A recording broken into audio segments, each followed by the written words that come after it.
दोस्तों, जब भी हम भारत की नदियों की बात करते हैं तो हमारे दिमाग में दो बहुत ही अलग अलग तस्वीरें आती हैं। एक और हिमालय की ऊंचाइयों से बहती ठंडी और तेज धार वाली नदियां, और दूसरी ओर प्रायद्वीपीय भारत की गर्म धूप में बहती धीमी और संतुलित नदियां। हिमालय की नदियां जैसे गंगा और यमुना जो कि ताजगी और शक्ति का प्रतीक है, और प्रायद्वीपीय नदियां जैसे कृष्णा और गोदावरी जो निरंतरता और स्थिरता का प्रतीक है।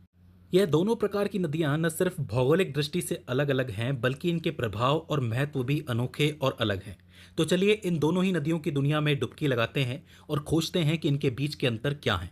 एग्जाम में आप इस तरीके का चार्ट बना सकते हो, जहाँ पे एक तरफ आप लिखोगे हिमालयन रिवर्स यानी कि हिमालय की नदियाँ, और दूसरी तरफ आप लिखोगे पेनिनसुलर रिवर यानी कि प्रायद्वीपीय नदियाँ।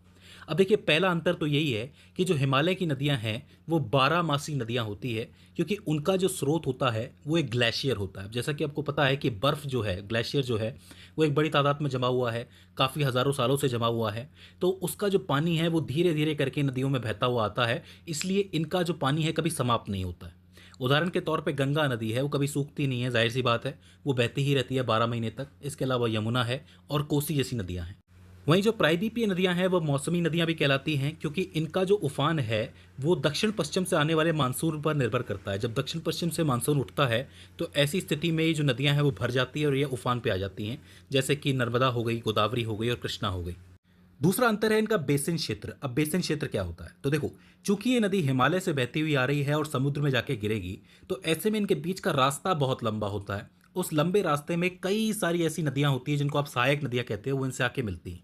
तो जितना एरिया इन सहायक नदियों का ओवरऑल कवर होता है उसे आप बेसिन क्षेत्र कहते हो।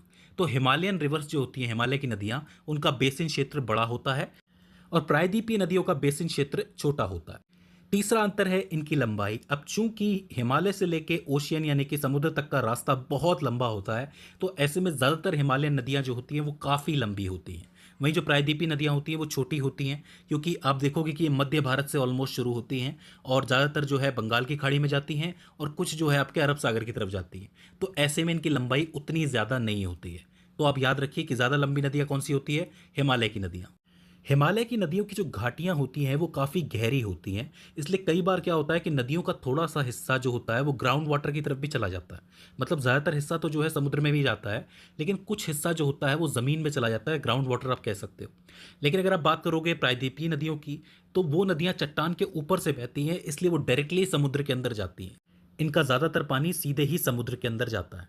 अगले अंतर में अगर आप हिमालय की नदियों का रास्ता देखोगे तो वो बिल्कुल मुलायम मिट्टी से होके गुजरती है, ज़्यादातर मैदानों से होके गुजरती है, और इसी वजह से ये नदियाँ जो होती हैं वो थोड़ी घुमावदार होती हैं। आप देख सकते हो उनका रास्ता थोड़ा सा घुमावदार होता है, चूंकि मिट्टी है तो मिट्टी को साइड करते हुए जा सकती हैं नदियाँ। लेकिन जो प्रायद्वीपीय नदियाँ होती है वो एक पठारी एरिया से बहती है।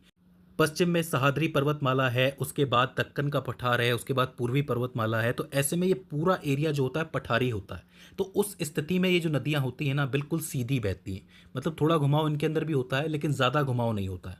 और ज़्यादातर प्रायद्वीपीय नदियाँ जो है वो दरारों के बीच से होके गुजरती हैं। तो ध्यान से समझो, एक जो है जो मैदानों से होके गुजरती है इसलिए उसका रास्ता घुमावदार है, और एक जो है दरारों के बीच से होके गुजरती है क्योंकि वो पठारी एरिया से निकलती है। तो ये अंतर भी आपको याद रखना है।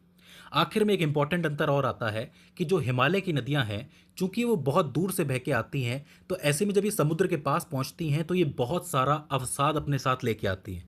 मिट्टी हो गई, कंकर हो गए, तो ऐसी स्थिति में इनकी जो धार है वो स्लो हो जाती है, धीमी हो जाती है। जब ये समुद्र के पास आती है तब ये क्या करती है कि अलग अलग हिस्सों में टूटने लगती है। खासकर ऐसा त्रिकोण वाला आकार ये बनाने लगती है कि एक धारा यहाँ निकल गई, एक यहाँ निकल गई, बीच बीच में मिट्टी होती है, बीच बीच में से पानी की धारा निकलती है। इस पूरे एरिया को आप डेल्टा कहते हो। तो हिमालय की ज़्यादातर नदियाँ जो है वो डेल्टा बनाती हैं, क्योंकि उनकी रफ्तार धीमी हो जाती है समुद्र के पास। वहीं अगर आप बात करोगे प्रायद्वीपीय नदियों की, तो वो डेल्टा कम बनाती है और एस्चुरी ज़्यादा बनाती है। अब एस्चुरी क्या होता है, देखो, अगर समुद्र के पास आते आते किसी नदी की धारा तेज होती है, ज़्यादा तेज आता है पानी, तो ऐसे में जितना भी अवसाद वो अपने साथ लाई है नदी, जैसे कि कंकड़ पत्थर मिट्टी, तो उसको लेके वो सीधा समुद्र में ही जाती है। ध्यान से समझो कि जो हिमालय की नदियां हैं जो अवसाद अपने साथ लाती हैं वो तो किनारे पे छोड़ देती हैं और ऐसा डेल्टा बना लेती है। लेकिन जो प्रायद्वीपीय नदियां हैं उनकी धारा तेज होती है, तो ऐसे में वो सारी मिट्टी कंकर लेके सीधे समुद्र में ही चली जाती है। तो इस स्थिति में एक एस्चुरी तैयार होती है। ये एस्चुरी है और ये डेल्टा है। याद रखना दोनों के बीच के अंतर को। हालांकि पहले भी मैं बता चुका हूं कि अगर धारा कम हो जाती है तो डेल्टा बन जाता है, और धारा तेज होती है नदी की तो एस्चुरी बन जाती है, इस तरीके की। तो जो हिमालयन नदियाँ हैं वो ज़्यादातर डेल्टा बनाती हैं और प्रायद्वीपीय नदियाँ एस्चुरी बनाती हैं।